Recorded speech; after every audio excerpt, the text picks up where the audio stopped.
তো আজকে আমরা এখন প্র্যাকটিস সেশন শেষ করলাম। তো কালকে যেহেতু আমাদের একটা বড় ম্যাচ, তো সবাই আমরা ফোকাস করতেছি এবং কনসেন্ট্রেট করতেছি। তো বিকালে আমাদের ক্লাস আছে, সেই মিটিংয়ে সেভাবে কোচ আমাদের ইনফরমেশন করবে এবং কালকে আমরা সেভাবে খেলার চেষ্টা করব।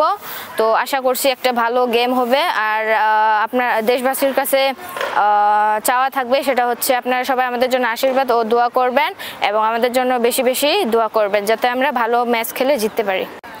আমরা খুব ভালো ট্রেনিং করতেছি, আমাদের কোচে যেভাবে মাঠে ইনফরমেশন দিতেছে আমরা সেটাই করার চেষ্টা করতেছি। ইনশাল্লাহ আগামী কালকের ম্যাচে খুব ভালো রেজাল্ট করার চেষ্টা করব। আমাদের টিমটা আপনারা দোয়া করবেন।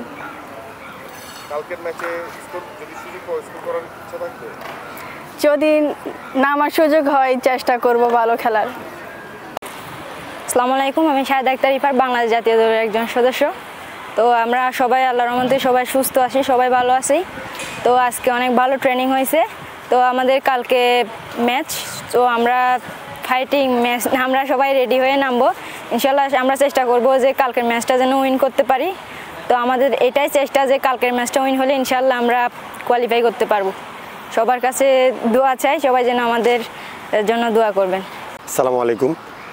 মিয়ানমারের ম্যাচের আগের দিনের শেষ অনুশীলন আমরা আজকে সেরে নিলাম সকালবেলায়। তো আলহামদুলিল্লাহ আমাদের মেয়েরা সবাই সুস্থ আছেন এবং আমাদের বড় ধরনের কোনো ইনজুরির সমস্যা নেই। আগামীকালকের ম্যাচের প্ল্যান নিয়ে আমরা কাজ করার চেষ্টা করেছি। আমরা ওদের এগেনস্টে কীভাবে খেলবো, কোচ যেভাবে চেয়েছে মেয়েরা ওইভাবে করার চেষ্টা করেছে এবং ভালো করেছে আলহামদুলিল্লাহ। এবং আমরা আশা করছি মেয়েরা আমাদের হতাশ করবে না ইনশাআল্লাহ।